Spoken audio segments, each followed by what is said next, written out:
Good evening. My name is Frank Wright. I'm president of the Historic Society.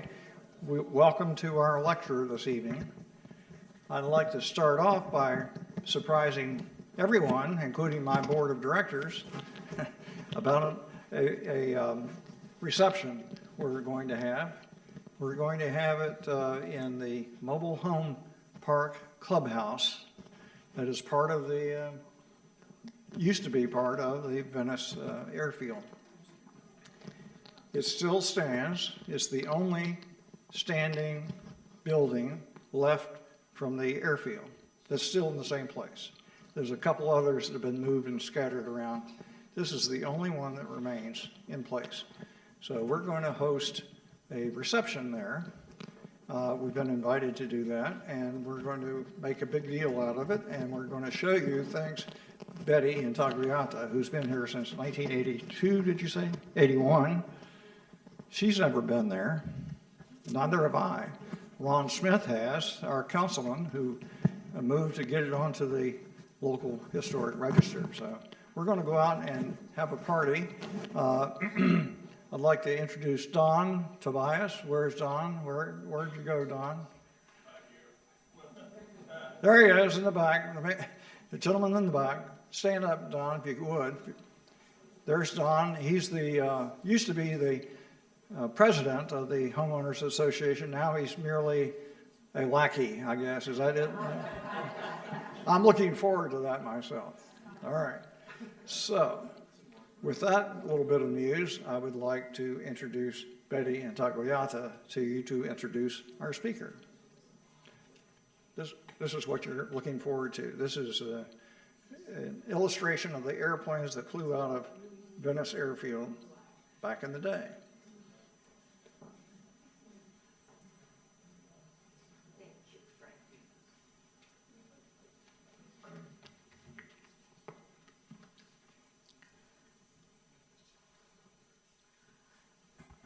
First, I would like to say that I'm sorry that Dr. Gary Mormino, that program had to be canceled this evening, and it's because somehow there was a mix-up and he had two lectures at the same time. So he promised me he would come at another point, and I know you'd love Dr. Mormino. I first met Clarke Presley at the Triangle in Archives. Clarke was serving and still serves as a volunteer at the Archives. Down the line, Clarke became president of this historical society. It's a position that he did extremely well. He was a very strong president. Clarke will speak to us this evening about the Venice Army Air Base during World War II. With that, I'm just going to mention a couple other things about Clarke. Clarke is a retired information technology specialist. He was program manager who provided technical services to defense contractors and federal government agencies in Colorado and later Washington, D.C. He previously served as an officer in the U.S. Air Force, working with military defense systems. His late father was an Air Force officer and former fighter pilot who flew combat missions in the Pacific during World War II. So you'll probably have a lot of questions for Clarke. Clarke became a president of this society, and he was excellent as our president. So I know he will be excellent tonight speaking to you. Clarke, hello.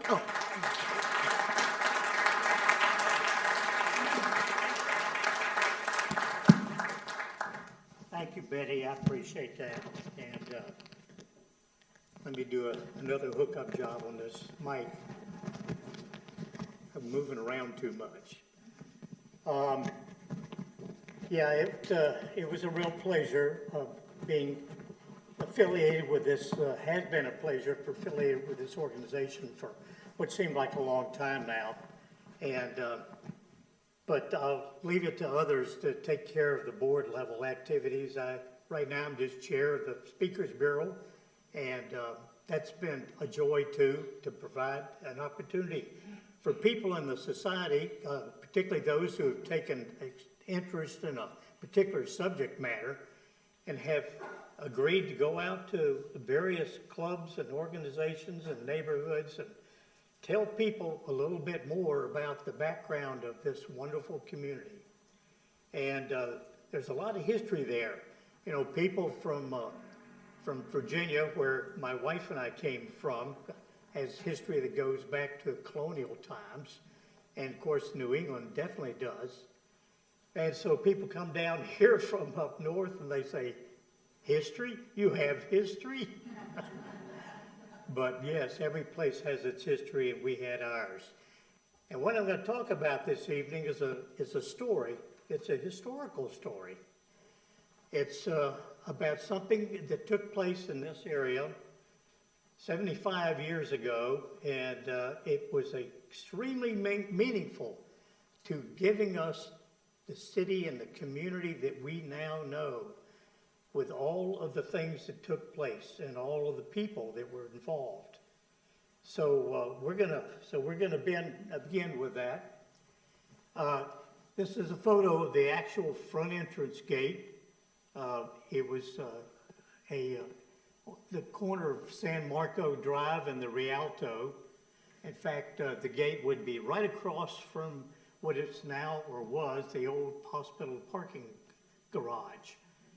And but that was the northern border of the base, and I'll get into more detail about that. Let me get out my flipper and let me rehook my speaker.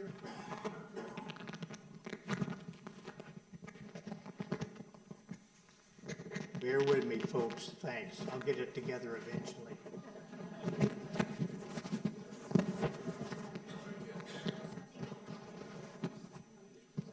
Okay, let's try that.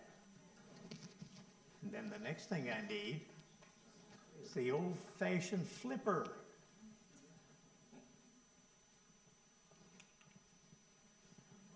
To tell the story about what happened at Venice, you've got to put it in a historical context. And of course, the context was the state of the United States, Florida, and the whole world for that matter, in 1941. Which is a starting point for the story I'm going to tell. What you see here is a graph of the world and who belonged to whom in 1941. Now, since I don't have to bounce around, I've got more mobility over here, but I just want to point out a few things. It's obviously color-coded. What's in the blue shade is the Allied powers that existed at the time.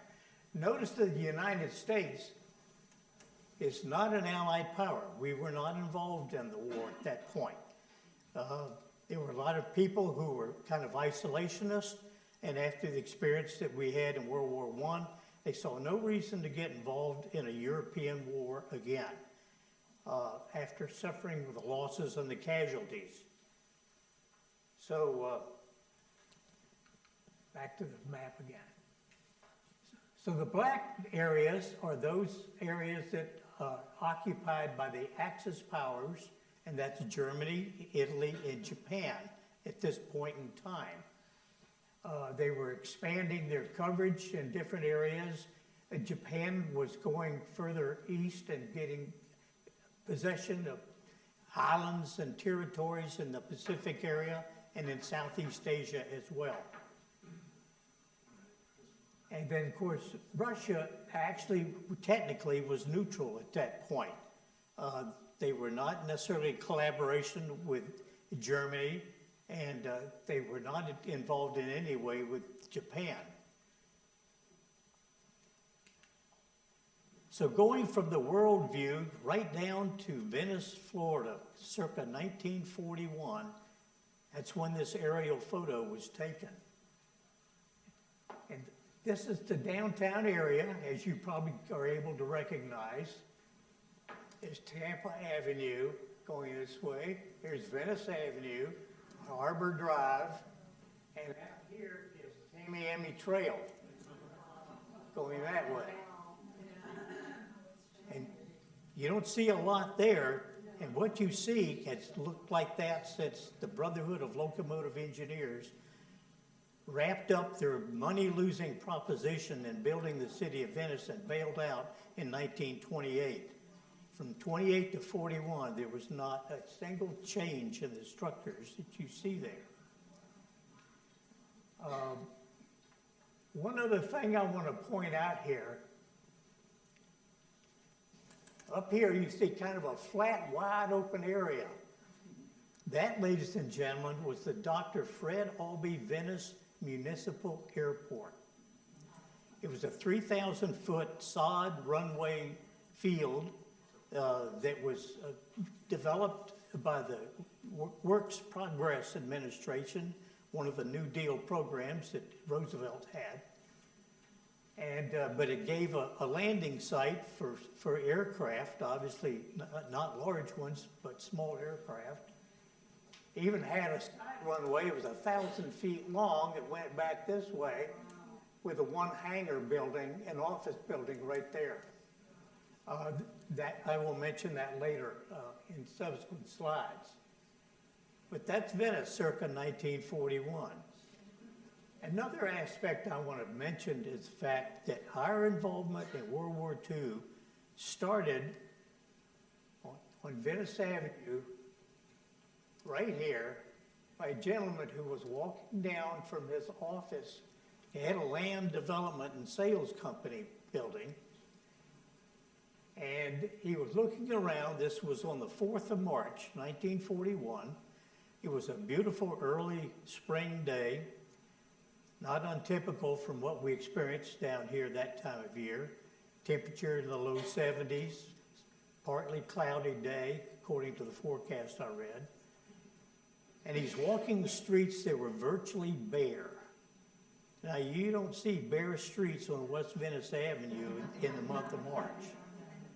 But they were then, because the city had really fallen on hard times. When the Brotherhood bailed out, it was right before the crash in 1929, and then the onset of the Great Depression, and there was nothing going on. The city came to a screeching halt. In fact, even Dr. Albee, who helped initiate the development of the city of Venice, he brought in John Nolan as the city planner to use as a guide to how to construct the city. And but Dr. Albee, when he saw what happened during the Depression, he referred to it as a ghost town. There were so few people here. The population in the 1940 census for Venice was 502 people. Now, when I mentioned that to some of the old timers who unfortunately have left us, they said that's impossible. There weren't that many people in the whole area. But that's what the U.S. Census numbers said it was. So anyway, he's looking at this lack of activity, which should have been a very, very active day, with not only local people, hopefully by the thousands, if there were at that time. The city of Venice actually, by the end of 1927, according to an informal poll that was taken by the Brotherhood before they left the area, there were almost 4,000 people in the city of Venice. And by 1930, according to the federal census, the population was down to just over 300. So the loss had been tremendous. And it took 10 years for it to even reach a level of 500 people. Some people came back, some people saw the place settled because they had plenty of room for growth. If they could just find a way to make some money, then they would make it worth their while. So that's essentially it, except that gentleman I told you about, walking down West Venice Avenue. Well, he stopped at the El Patio Hotel on West Venice, which had an archway at one time.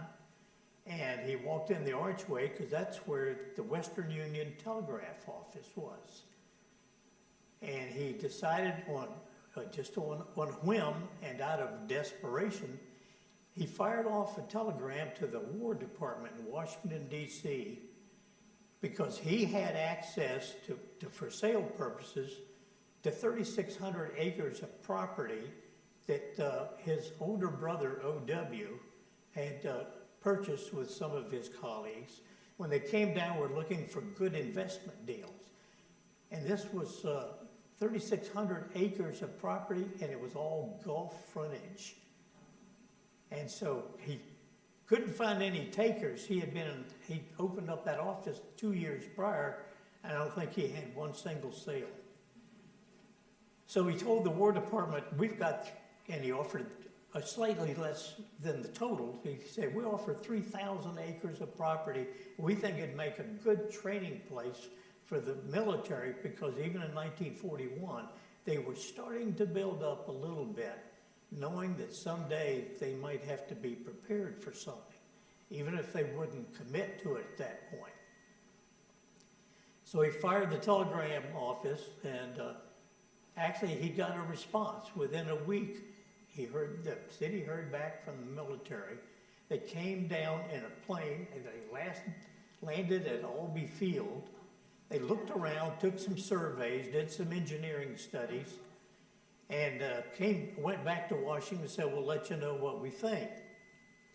Well, the next thing the locals knew, they were talking about possibly building an anti-aircraft training facility on that property. It might have as many as 30,000 military personnel. Well, you can imagine the excitement. It even made the front headlines of the Sarasota Herald Tribune, talking about this possible massive development south of Venice. And so the gentleman was really excited, and of course he let his brother know about it too. And oh, by the way, the local sales guy's name was Finn Casperson. Yep, same Casperson. He and his brother, older brother, O.W., who operated out of an office area up in St. Pete, had come to the United States with their parents as immigrants from Norway back in the early 1900s. And they got involved in Florida real estate early on. And so they thought it was another opportunity. So in the 1930s, O.W. had come down here with his buddies, and they saw this land that was available for a pretty modest price. And so they grabbed it and said, oh, this thing ought to make us some money. Well, 4 years later, after they made the purchase, they hadn't sold any. So anyway, they hoped things would happen. To make a long story short, it turned out that the War Department decided that's not what they really wanted to do, and the project died. What was going on at the state of Florida? I went from the world scene to Venice, and now a view of Florida. In 1941, there were 4 active Army airfields in the state. McDill Field, Drew Field, right here, right across, up from the Bay Area, Eglin Field over here, and Dale Mabry Field right here, which was just outside of Tallahassee, Florida. And that was it, 4 Army airfields. Oh, and by the way, the one at Drew, many years later, that became Tampa International Airport. Well, things did change once the war got underway.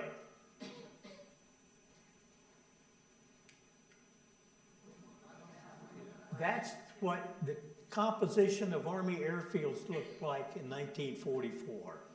It had grown from a total of 4 to a total of 43 across the state, plus a dozen auxiliary fields that are not even on this map.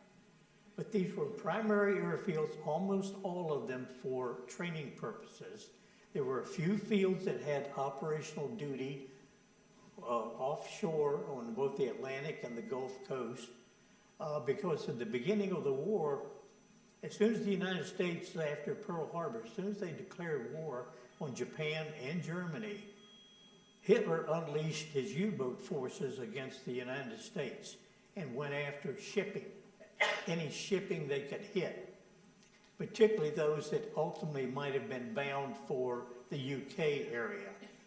Because back in March, that same month that activity went on in trying to sell the place, that's when the Congress passed the Lend-Lease Act. And so at that point, we started to become very actively engaged in shipping war and even civilian need shipments to the United Kingdom. But 43 bases, as I said, most of them were in training areas. And a lot of people say, well, they ask about Venice, and they say, well, why would they build a full-fledged Army airfield in little Venice? Well, you have to think about, with the spread, this was not unusual across the southeastern United States, but Florida even more so, because Florida had several factors going for it. First and foremost was climate.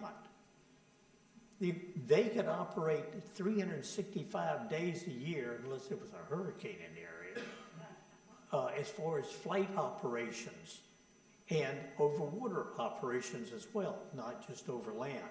So it was a marvelous location for training from a weather perspective. Secondly, Florida was really not developed that much.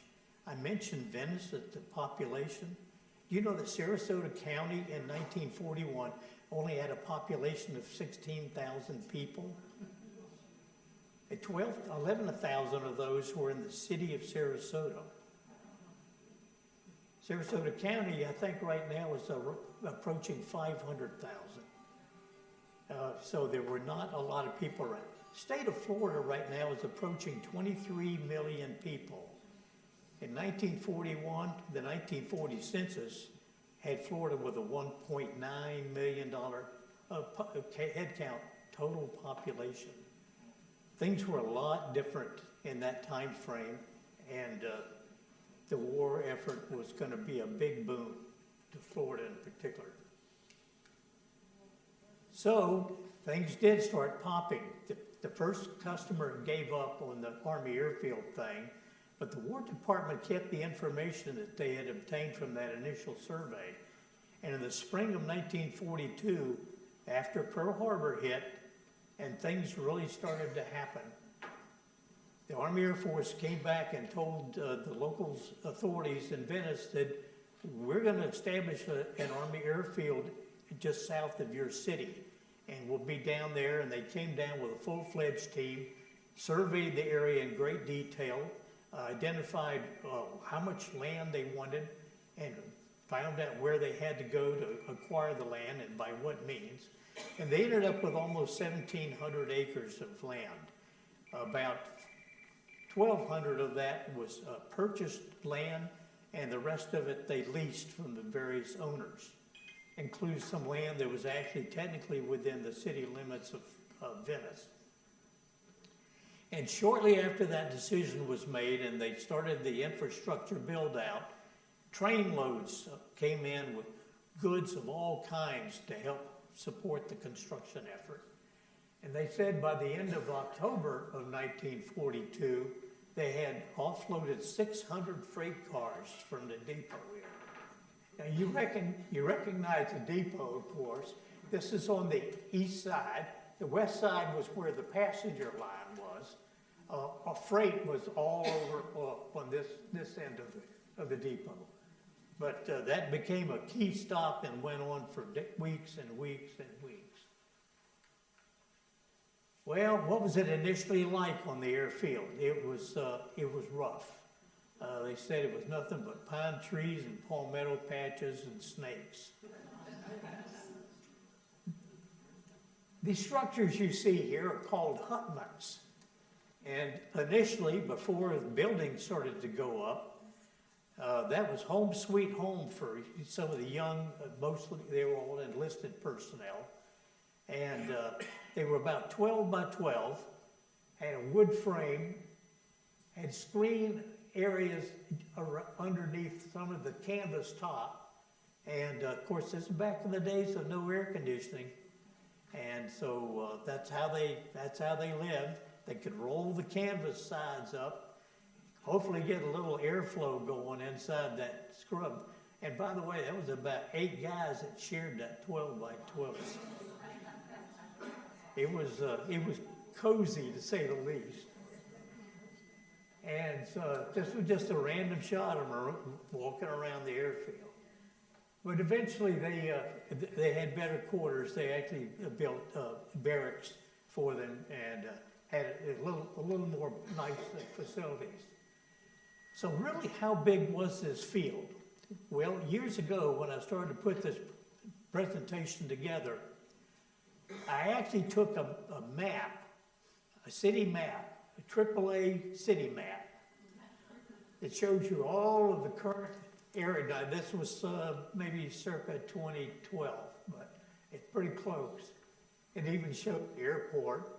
I copied the part that was relevant, and then I drew boundary lines on where the bounds were for the air base. This blue streak you see here, going across San Marco Drive all the way to the Gulf. And then on the east side, it paralleled Tamiami Trail, and then dropped due south this direction, and then came across Red Lake. This area is now part of the Venice Golf Club area. So that's what it was, and that there was about 1,700 acres of property. That pretty well lays it out. The city of Venice, actually, the boundary line came down here. I didn't want to put it on this map because there were just too many lines to keep track of. It actually dipped in here a little bit and then went back up. It's just basically bordered Tamiami Trail, except for the work area here, where some of the companies operate that support the community. But that was it. That was Venice Army Airfield. This is an engineering diagram of what it looked like in terms of the layout, planned layout for the thing. This is obviously the airfield area, the ramping, and here's the flight line. And here's San Marco right up here.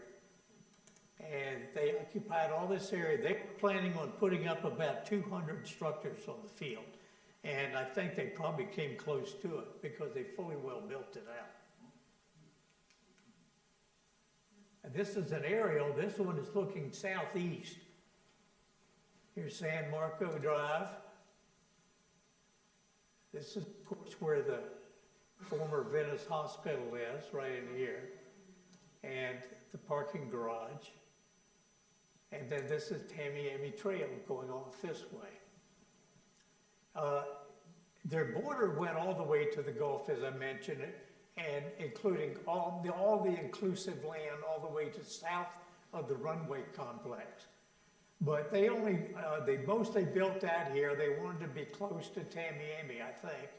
But this is the area that they concentrated on, and they kept building a little bit further west as they needed. And you can see this is the civilian neighborhood. This is part of Venetia Park. At San Marco Drive, there's only 2 houses on it. That's it. So there wasn't, again, that kind of depicts there wasn't much to the city of Venice. Well, who were the first military people to come in here? The initial participants that started the construction were contractors. That's how the Army did things if they wanted a real build out. They brought in actual professional contractors. And then the military came in and helped pick up on some of the smaller work that had to be done. This is a group of personnel, I believe they're all enlisted here, that were part of the 37th Squadron of the 27th Service Group. The first mission for the field actually had nothing to do with flight training. They were going to build this out as what they called a service group training center. So you say, what's a service group? Well, it's an organizational unit that the War Department came up with as they were beginning to disperse operations around the world. They not only needed the combat element, whether it was ground-based or airborne, but they also needed some kind of a support structure to take care of the administrative aspects of all those guys that are either in the tanks or marching across open fields or flying planes. And so they created a service center that had all the skills necessary to provide remote service support operations for those military people. Personnel, finance, administration, base security. They even had a school treat canine dog operators, and a few other things that came along. This happened to be an aircraft engine maintenance shop training course.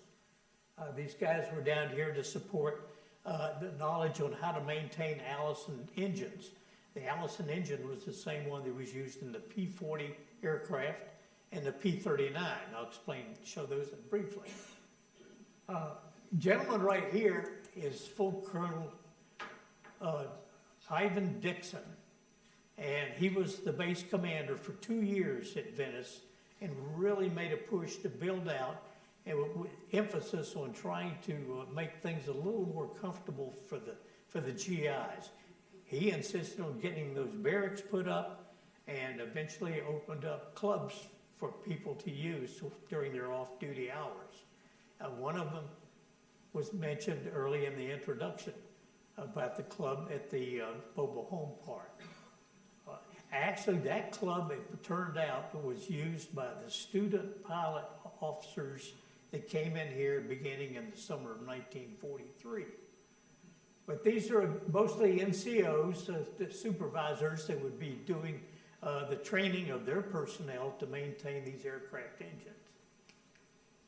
They also even had a class on how to employ and deploy camouflage netting. Many of the airfields that we operated out of in far-flung places needed protection from potential enemy air attacks in areas that were not necessarily fully secure. And so they learned how to deploy camouflage netting here. And that's what this class was all about. As the base built up and the number of personnel that were stationed there and the number of trainees that came in, each of those service groups that I talked about, they actually ended up hosting 9 different groups during the course of the war. And we're talking 400 to 500 students per group. So they had to take care of a lot of military personnel, and that's on top of the GIs that were stationed here permanently as part of the base support. Well, one of the things they learned was that they needed medical services. The nearest hospital, there was one up in Sarasota. To go south, they had to go all the way to Fort Myers for a hospital service. There was just nothing in between here and there. Well, this is what had originally been built by the BLE as the Park View Hotel. This is Venice Avenue. This is what was an open area. I think it was envisioned by Nolan as a park area, thus the Park View Hotel. And this hotel was virtually a clone of the Hotel Venice that was built a little northeast of this area, back the first hotel that went up in the city of Venice. It's now a retirement center in downtown Venice, right on Nassau Street. But the Parkview Hotel had been taken over after the BLE left town, and Dr. Albee acquired it. He actually held most of the financial notes on the properties of in downtown Venice. And so that ended up back in his hands, and he decided he was going to turn it into a medical facility that he could use to support recovery needs of his orthopedic patients. He had a heavy practice up in New Jersey, but he wanted to use a facility down in this area so they could come down and do a better job of helping these people recover from severe injuries or wounds. Some of the patients he treated years before were World War I wounded. And he brought him down here because he was a big believer, in addition to his orthopedic, he was considered one of the finest orthopedic surgeons in the world. And he was very innovative in some of the things he did. But he was also a big believer in what was called heliotherapy, the healing power of the sun.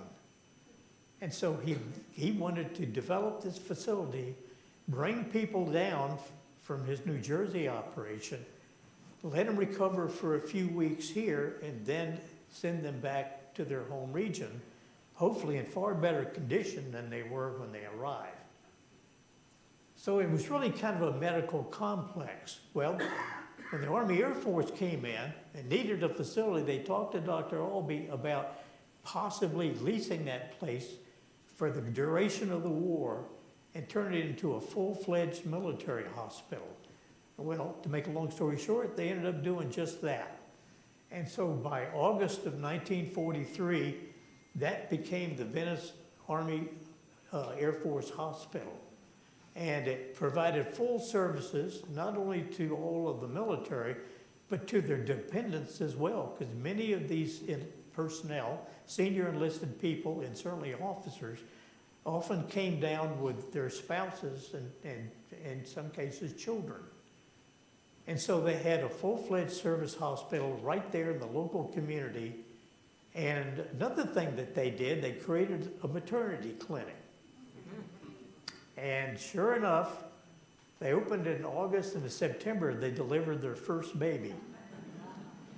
By the time the war ended, in the September of 45, they had delivered 348 babies in that hospital.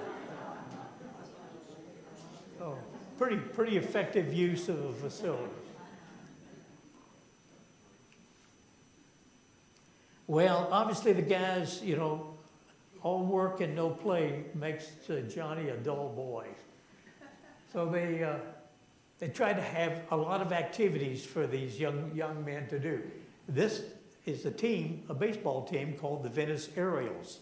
They were actually part of an Army Air Force league that was formed in South Florida, and they could go on road trips and things, or have the teams hosted here and play competitive baseball during the season. And that's what that group did. But they held dances, they had a movie theater downtown, and they held bingo games in the upstairs of the movie theater. They even had a USO facility on Harbor Drive that we now know as the Banyan Inn. And the Banyan House, I guess its actual name is. But that was the local USO facility. And they didn't, to my knowledge, I never saw any evidence that they brought in big name entertainment like they did at some of the other installations. But they helped arrange, there were 2 bands on base by the time the war was fully underway. And this group, they're doing one of their military drills on the parade ground. And what they would often use, particularly on weekends, the place that we now know as Centennial Park was a wide open grassy field that the Kentucky Military Institute cadets used to do their drill and ceremony out in front of their San Marco building that they had. And so they had daytime drills, and there was a parade ground on the base here in Venice, And then they would also come into town and put on shows for the civilian people that lived in the greater area, like on a Saturday. And they would advertise it, and people would come in from all over the South County area just to watch the GIs do their thing. Well, they did put up clubs, as I said. There was an NCO club that was built. It was actually about 3 blocks south of the clubhouse that still stands in the city of Venice, that was used for the student pilots. They were young second lieutenants mostly. But the officers that were stationed on the base, including instructor pilots, they needed a club of their own. Well, they couldn't use what was called appropriated funds for their own clubhouse. So they explored a little bit. They found that they had access to a country club.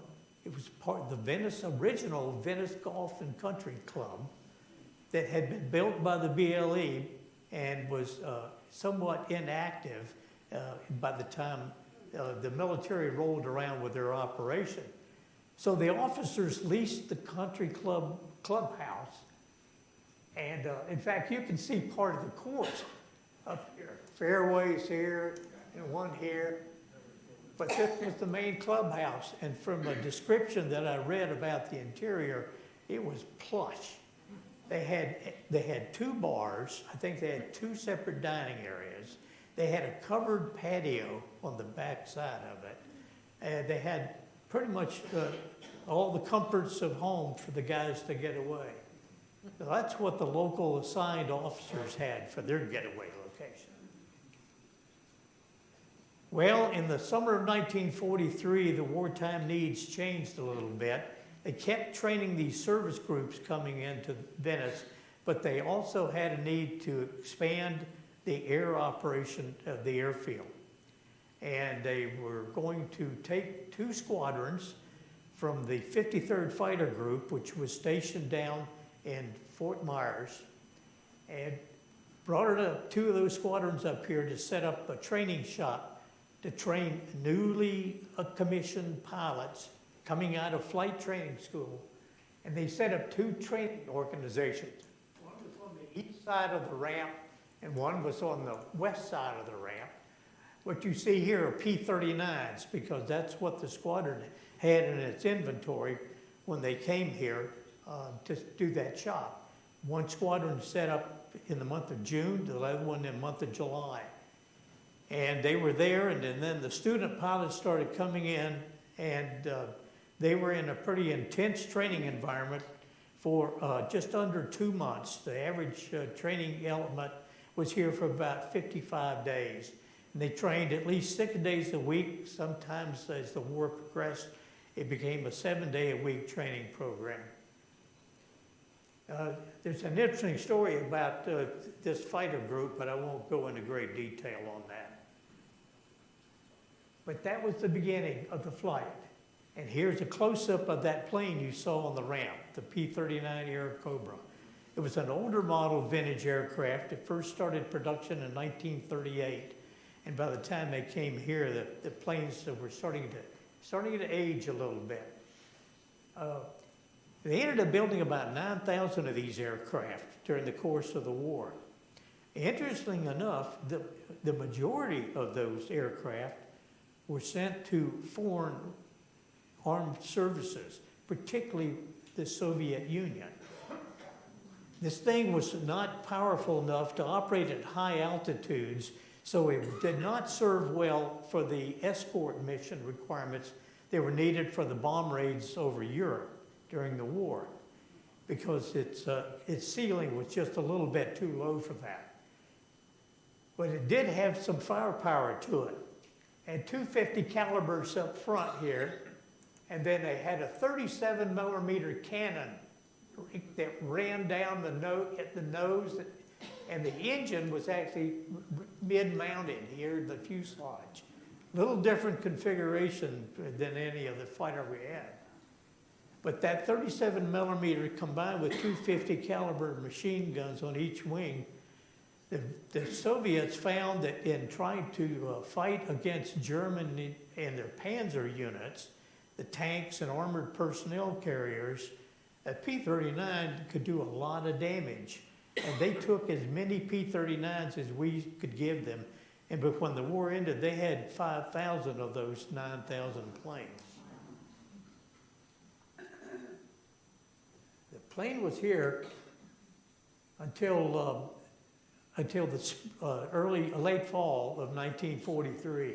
And then the next plane that came in was the P-47 Thunderbolt. And I'll have to admit, I have a fondness for this plane for the simple reason that that's the aircraft my father flew in the Pacific in World War II. 155 combat missions.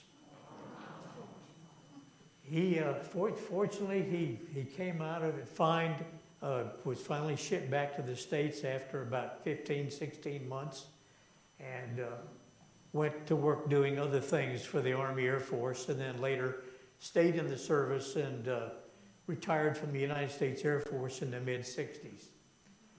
But the P-47 was the heaviest, the largest fighter aircraft, the most heavily armed fighter aircraft in the United States inventory during the war. And that includes both Navy and Army Air Force aircraft. Had 8 50 caliber machine guns, had a lot of armor built in, including the pilot's seat area in the cockpit. Had armor plating all around. So he was pretty secure as security goes in air-to-air combat. And it had a big four-bladed, big-bladed, 13-foot span across those props. And this is a belly tank. It just extended the range. That's what that represents. This was actually taken on an airfield in Europe. But it gave me a nice close-up view of what the P-47 looked like. So that became the training aircraft here for these young guys coming out of the training environment. Now keep in mind that the most extensive engineered training aircraft that they had when they went through pilot training school was the T-6 with a 600 horsepower engine. The P-47 engine had 2,000 horsepower. It was a little difficult for these young pilots to handle, but they had to learn how to handle it because time compelled them to finish the course and get shipped overseas and hopefully do their job, get back from the mission, and do it mission after mission after mission. Needless to say, the losses during the war were tremendous. The guys they did not have adequate training. There were a lot of mishaps with the aircraft involved. I read a brief article about what it was like, and one experienced pilot said you generally had a rule of thumb that 1/3 of the aircraft would be lost in domestic U.S. training. Another third would be lost in accidents in their wartime zone of operation. And the latter third would actually be knocked down because of combat activity. Flying was a hazardous business back then. They didn't have the safety measures you have today. Engineering was different, but the learning curve was steep. In fact, there was another story about a pilot who left here after training for 2 months flying a particular aircraft. And he went to his assignment over in the fighter base in England, got ready to be assigned to an escort mission. And he told the squadron commander, he said, I just got here. I've never flown that plane. They were flying P-40s or something. And the commander said, don't worry about it. You can learn on the way to the target.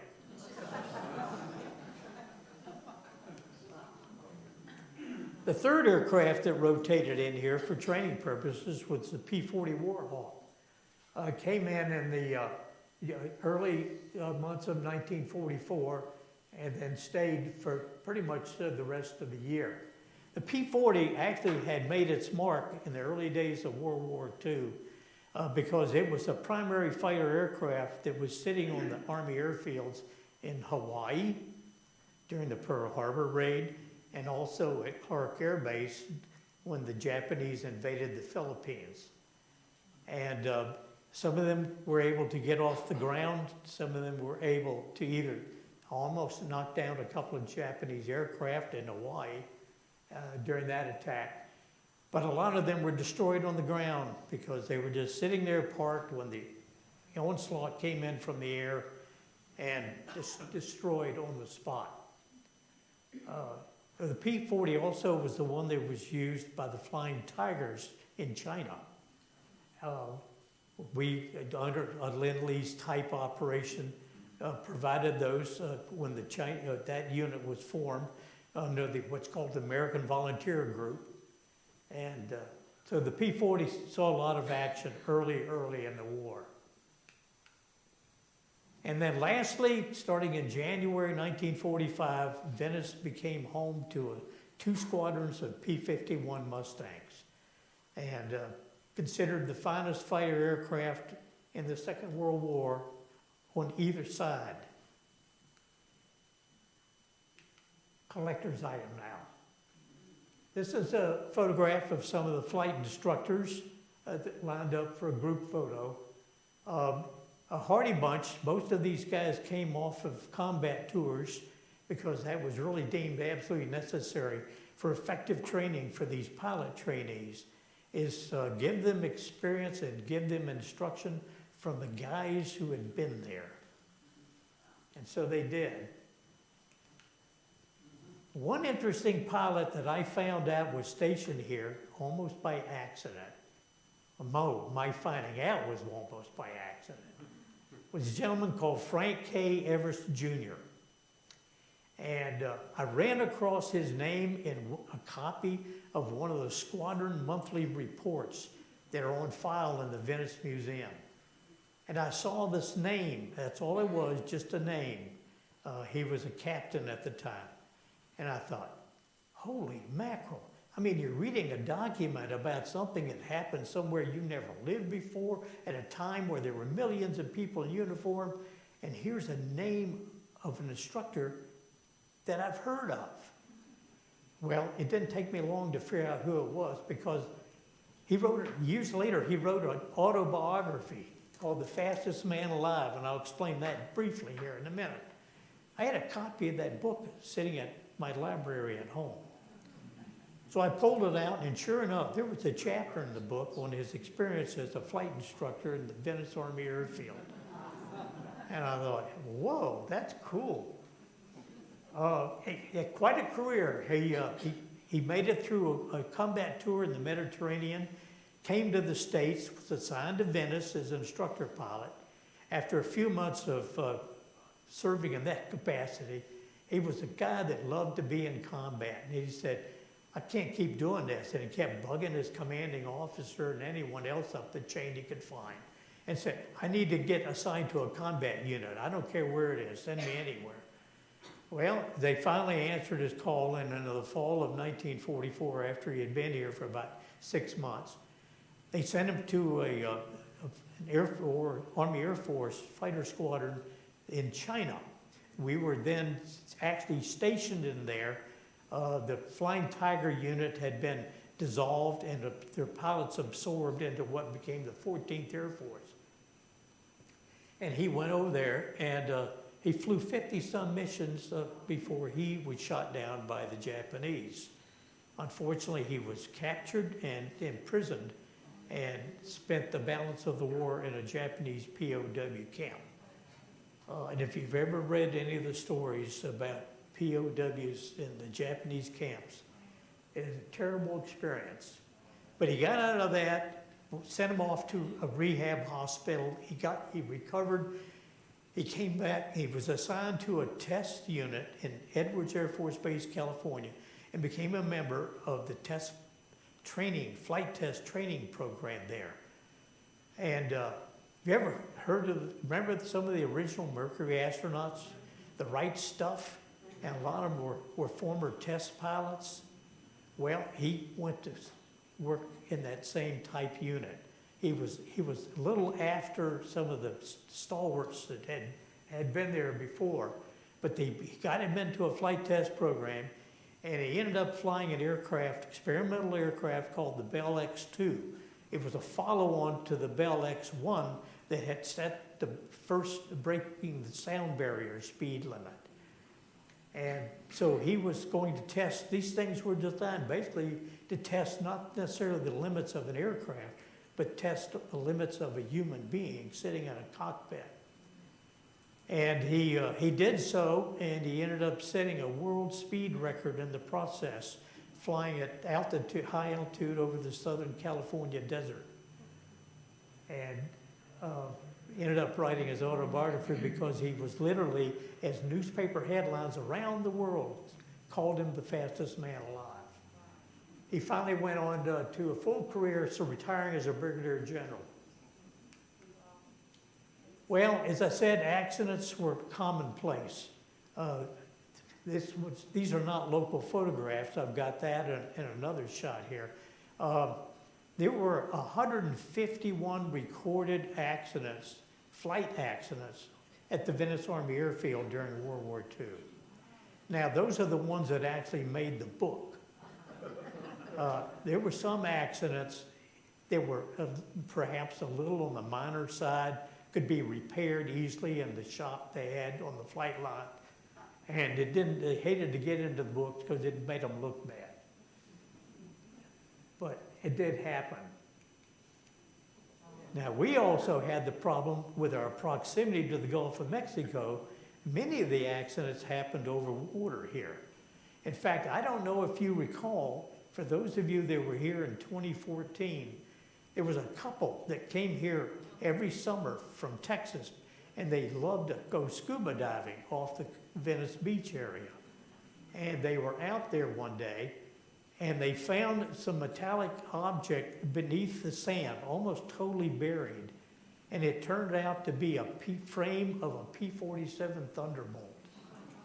And they were able to, couldn't recover the aircraft. It was buried too deep, and it would cost way too much money to try to bring it up.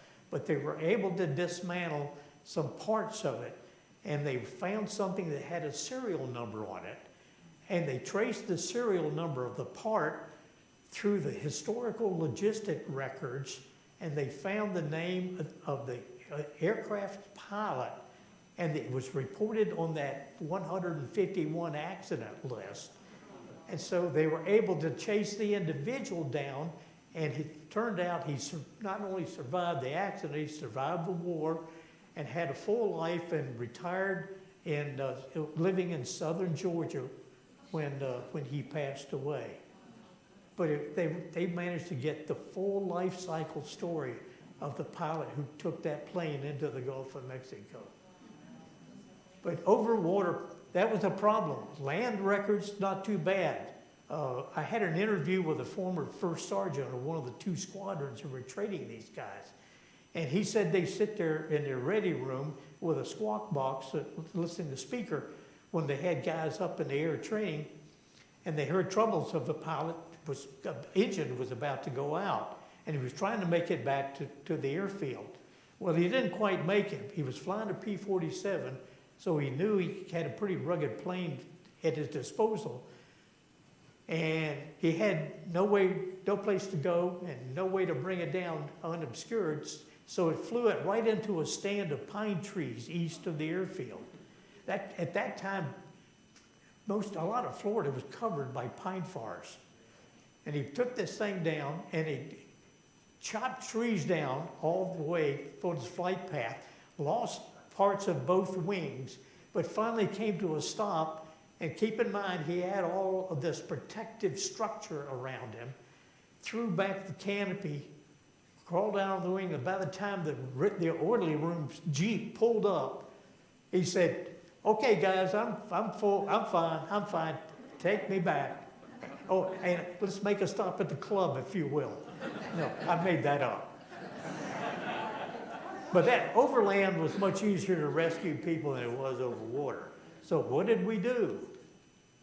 Well, they came up with a rescue boat operation. This is just an example of they had 5 different kinds of boats that they would use depending on the circumstances. I won't go through all of those, but they were, from small to large. They even had a swamp boat that they used. They had a big fan on top if they had to go into a heavy marsh area.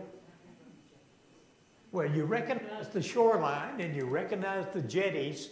By the way, that was another WPA project in the 1930s. We really benefited from some of those hard times. But came in here, and right here, I don't know if you know this location, but that's right where the Crow's Nest restaurant is, okay? You know the little marina they have right next to it?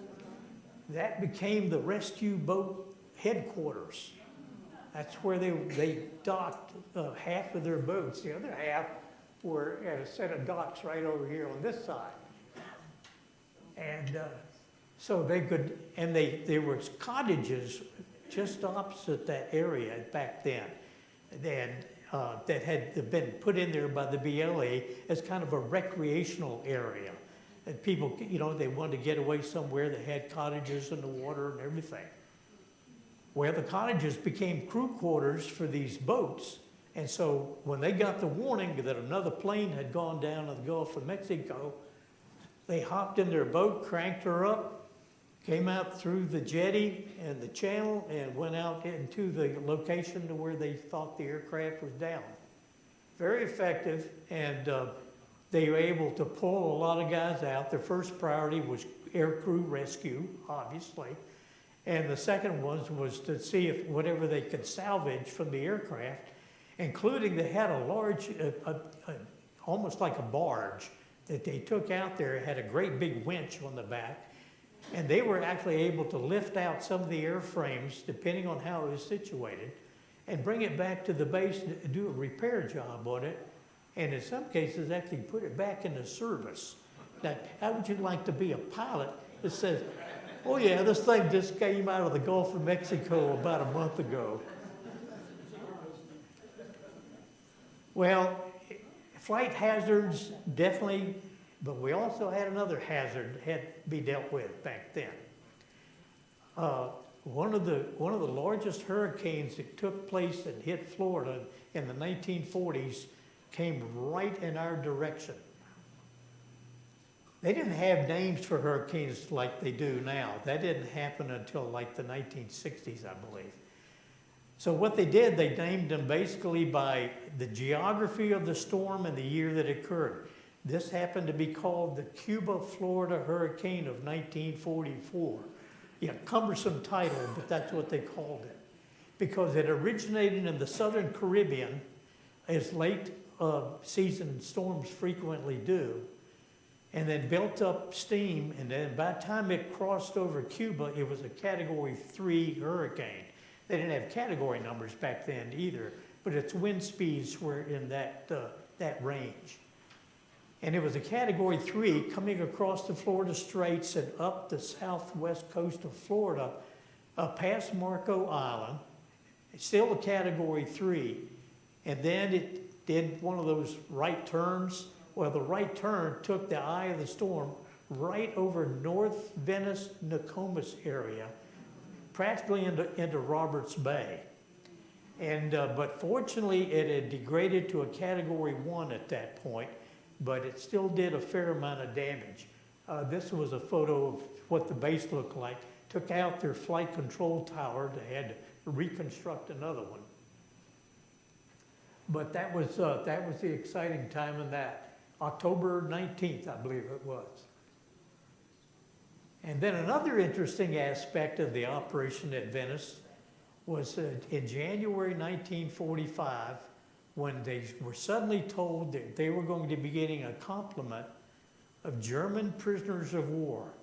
A trainload of 205 POWs came down our way from Camp Blanding up near Starke in northern Florida. I don't know if you've been up, that's right off 301, just south of I-10. Well, that was a huge facility for Army training, and they had 10,000 German POWs up there. Well, they would farm out groups of them, particularly to agricultural areas across Florida, to supplement the manpower that was not available locally anymore, because those guys were all in the service. So we had POWs came in here. Well, the local people who did do the kind of work that might be done, they were very upset. And so there was a great big brouhaha, not over the threat of German prisoners being right here in the Venice area. That wasn't the threat. The threat was, are they going to take away my job? This the latter stage of the Depression, right? Well, all of the jobs they had were tending to support requirements on the base. They worked in the mess halls. They worked in the depot area, the supply area, the motor pool. They even had squads of them occasionally going out to the beach area and cleaning up seaweed off the beach so the GIs and the dependents could have a nice clean beach. And but they were set up, they were put into a secure compound. They had to kind of create a compound for them. And it was just north of the airfield, about a block in from that, just about one block north of Airport Avenue.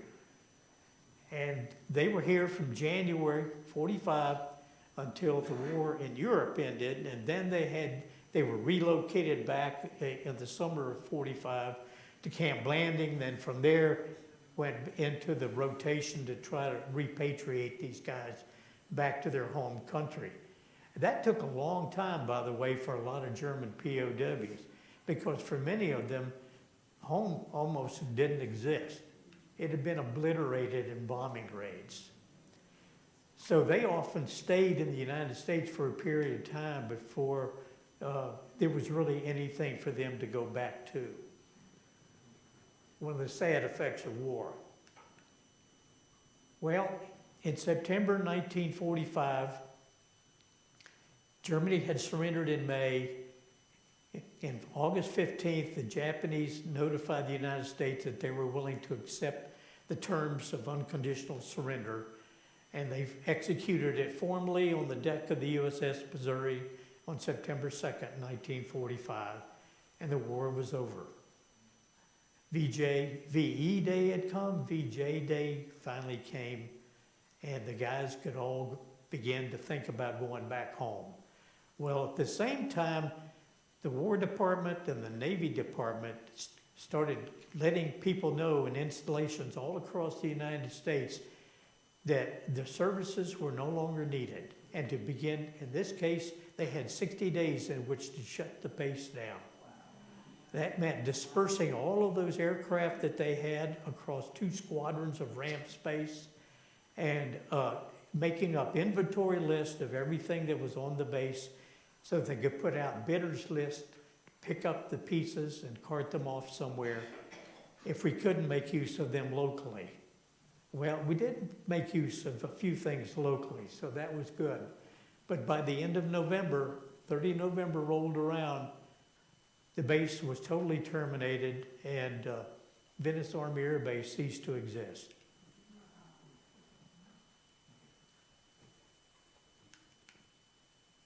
So what did happen to some of those things?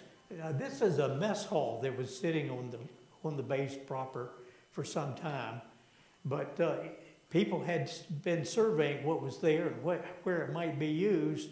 To make a long story short, that building became the first Venice City Hall. They cut it into a couple of sections and transported it on flatbed trucks and set it down in the 400 block of Venice Avenue on what was city property and now is. But that was the first actual dedicated city hall building that the city ever had. Another thing that was made use of was the base chapel. The base chapel turned out had a customer as well. And so they took this thing apart. They took the steeple off, cut the building up into 2 sections, transported it over to a lot at the intersection of Tampa Avenue and Nassau. And it became the first Catholic church in the city of Venice. The grounds that are now operated by Epiphany Cathedral. In fact, where the church sat on those grounds is just simply part of their parking lot. But that served their need, and it was actually in use for a number of years.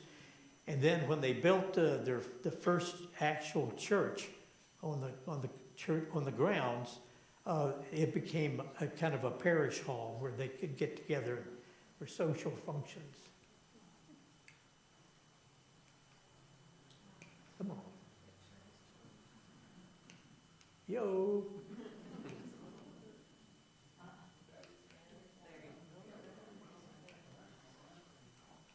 Hi, here we go.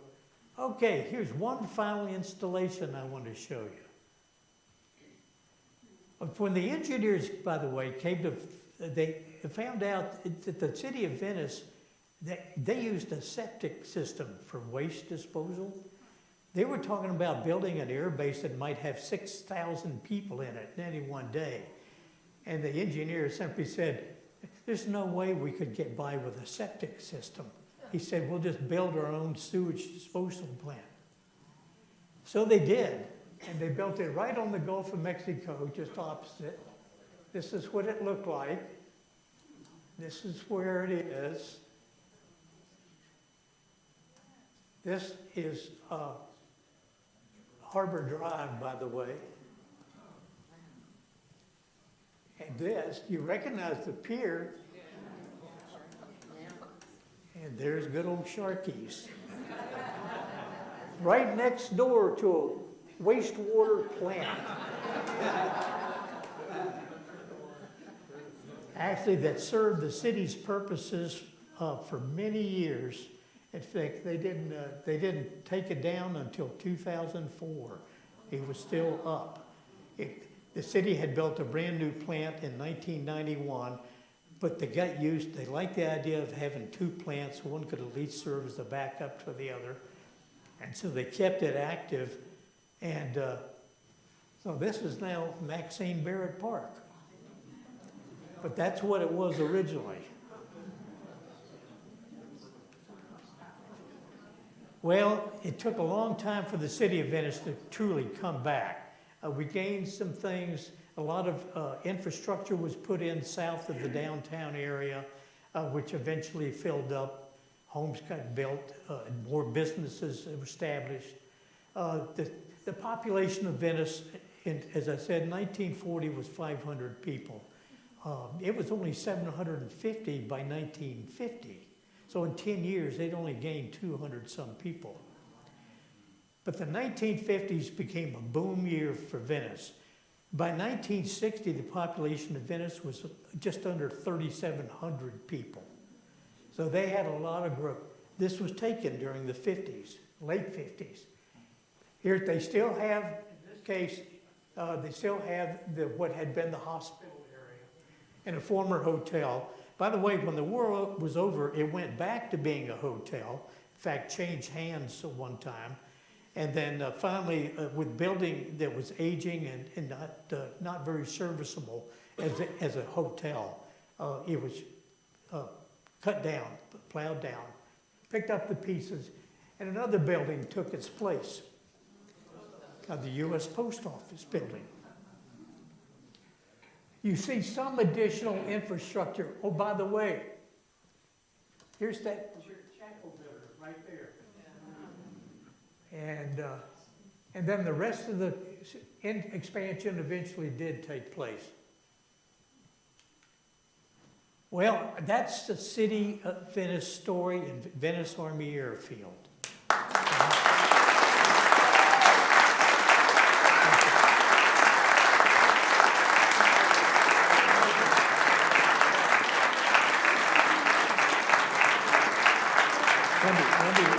Let me open.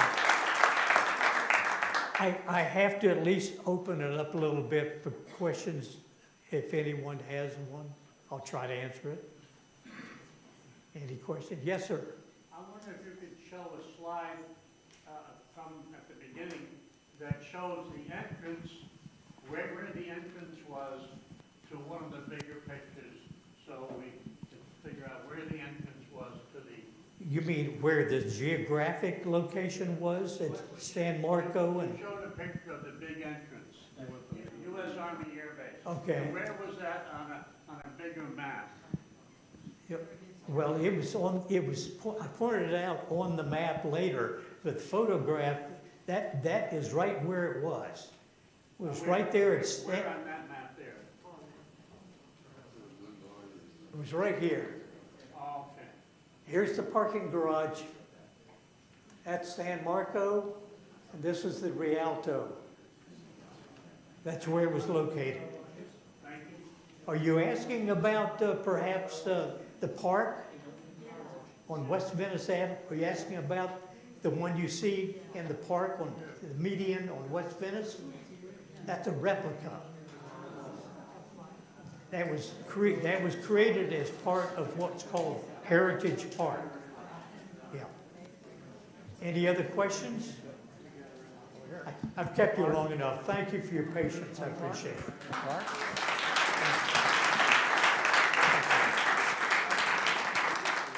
Yes, sir. I want to know, when was the intercoastal put in? Yeah, the Intracoastal actually was not built until the mid-60s. It became operational in 1967. Yeah, it didn't come along for quite some time. Yes. Is that where the original airstrip was? Is that where the intercoastal then was dug? I'm sorry, did you get the question? Dr. Albee's airstrip, is that where the intercoastal, part of the intercoastal was laid? No, well, the Intracoastal was, no, it's not where Dr. August Albus Airport, where the Oh, the airport, yes. Well, actually, the airport became the grounds for what's now the Venice High School. So it was this, yeah, the Albee Airport was on the east side of what's now the Intracoastal. And the others. Thank you again, appreciate it.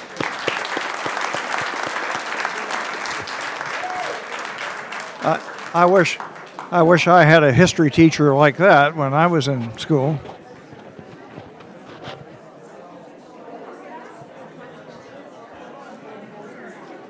Fantastic.